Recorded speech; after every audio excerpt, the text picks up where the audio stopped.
SEC quarterbacks. You can't pick Carson back. You're starting a drive on your own 20-yard line. There's a couple minutes left in the game. You're down by at least 4 points because you got to score a touchdown. Tom Luginbill's the head coach. He gets to pick you got the same talent regardless of the quarterback you pick. So do you pick Milroe? Do you pick Dart? Do you pick Brady Cook? Or do you pick Quinn Ewers?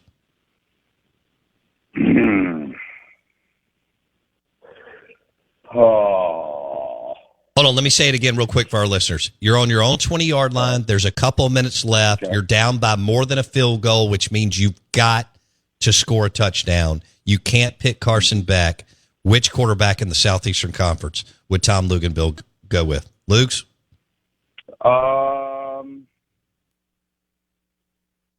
This is going to sound crazy. I might take Garrett Nussmeier. At LSU, I think he's really, really good. And every time he's played really, really good. I think he's going to be a star there. I'm not going to go with him. I'll probably go with Jackson.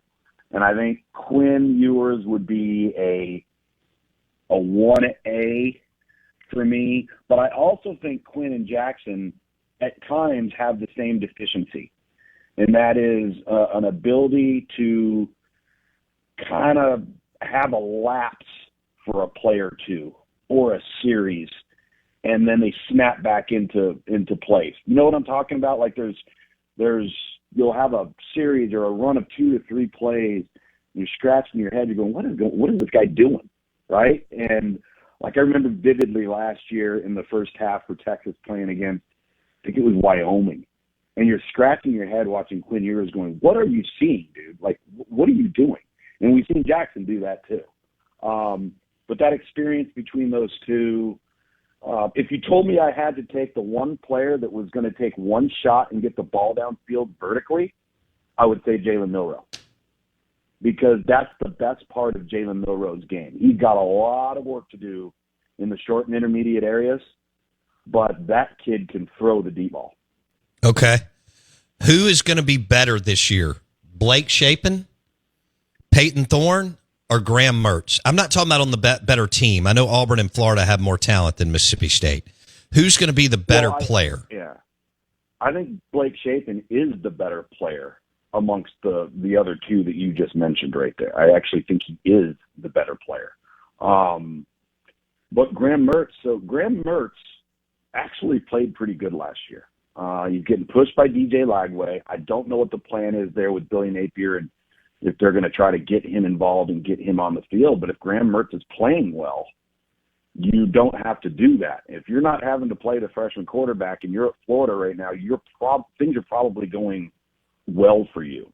I think the most undervalued guy in the whole conference is Brady Cook.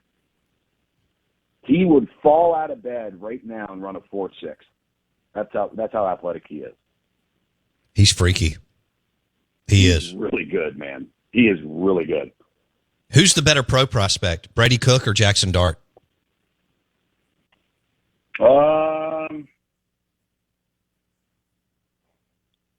That's a really good question. I think the best pro prospect in the deal is probably Carson Beck.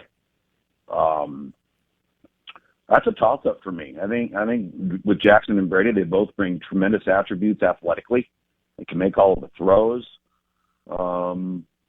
That one would be like you'd have to really peel back the layers on some film study to make that assessment. No, fair enough. Do you think Nussmeier can be as productive, or maybe now that he's going to get the PT that he's been wanting, as talented, as good as Brady Cook and Dart by 5, 6, 7 games in? I absolutely do. And the reason why is this kid played it smart. The moment he didn't get on the field after a first cycle, he didn't look to transfer. The moment he didn't get on the field after the second cycle, he didn't look to transfer. Look at how productive guys are. Like a Carson Beck's a prime example, right? He's grown, he's matured, he's developed, he's learned, and he didn't have to be thrown to the wolves as a young player. And so I think the thing that's great about Garrett Nussmeier is, number one, when he played really well at a very, very high productive level. Now that with the weapons they're going to have around him and being the full-time starter, I think he's going to have a monster year.